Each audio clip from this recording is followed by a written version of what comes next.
नवीन राष्ट्रीय शिक्षण धोरणात आपल्या आवडी व छंदाप्रमाणे शिक्षण घेण्याची संधी असून कौशल्य व रोजगाराभिमुख शिक्षण घेऊन विद्यार्थ्यांनी प्रगती साधावी असे आवाहन पुण्यश्लोक अहिल्यादेवी होळकर सोलापूर विद्यापीठाचे प्रभारी कुलगुरू प्राध्यापक डॉक्टर लक्ष्मीकांत दामा यांनी केले। नवीन राष्ट्रीय शैक्षणिक धोरण 2020 मुळे उच्च शिक्षण व्यवस्थेचे संपूर्ण नूतनीकरण आणि व्यापक बदल होत असल्याने त्याची कनिष्ठ व वरिष्ठ महाविद्यालयीन विद्यार्थ्यांमध्ये जनजागृती होण्याच्या उद्देशाने राष्ट्रीय शिक्षण धोरण 2020 स्कूल कनेक्ट संपर्क अभियान शहर व जिल्ह्यात राबवण्यात येणार आहे। कुलगुरू प्राध्यापक प्रकाश महानवर आणि उच्च शिक्षण विभागाच्या संचालिका डॉक्टर नलिनी टेंबेकर यांच्या मार्गदर्शनाखाली याचा शुभारंभ मंगळवारी दयानंद शिक्षण संस्था येथून प्रभारी कुलगुरू प्राध्यापक दामा यांच्या हस्ते करण्यात आला। यावेळी ते बोलत होते। यावेळी त्यांच्यासोबत अंतर्गत गुणवत्ता कक्षाचे संचालक प्राध्यापक डॉक्टर गौतम कांबळे यांच्यासह दयानंद शिक्षण संस्थेचे प्रशासक प्राचार्य डॉक्टर विजय उबाळे, प्राचार्य डॉक्टर BS दामजी, प्राचार्य डॉक्टर शिवाजी शिंदे, प्राचार्य डॉक्टर क्षीरसागर, डॉक्टर गायकवाड, दयानंद आसावा प्रशालेचे मुख्याध्यापक प्राध्यापक पवार आदी उपस्थित होते। यावेळी प्रभारी कुलगुरू दामा यांनी नवीन राष्ट्रीय शैक्षणिक धोरणाचा आढावा घेत शिक्षण क्षेत्रातील बदलाची माहिती दिली। विद्यार्थ्यांची क्रेडिट बँक, कौशल्य विकास कोर्सेस आणि दरवर्षी मिळणारे विविध प्रमाणपत्र आणि आव्हाने पेलण्यासाठी नव्या शिक्षण धोरणात चांगले बदल करण्यात आले आहेत। निश्चितच याचा प्रगतीसाठी फायदा होणार असल्याचे त्यांनी सांगितले। डॉक्टर गौतम कांबळे यांनी जगातील शिक्षण व्यवस्थेची माहिती देत नवीन राष्ट्रीय शैक्षणिक धोरणाची वैशिष्ट्ये सांगितली।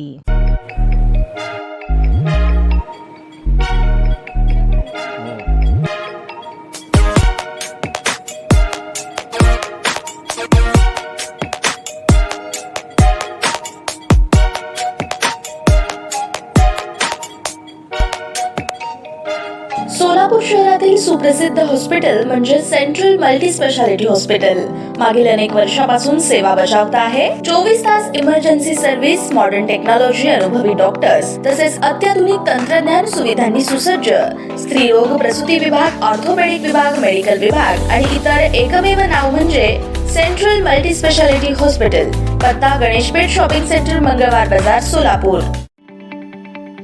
ताज्या बातम्या पाहण्यासाठी प्राईम महाराष्ट्र न्यूज चॅनलला सबस्क्राईब करा।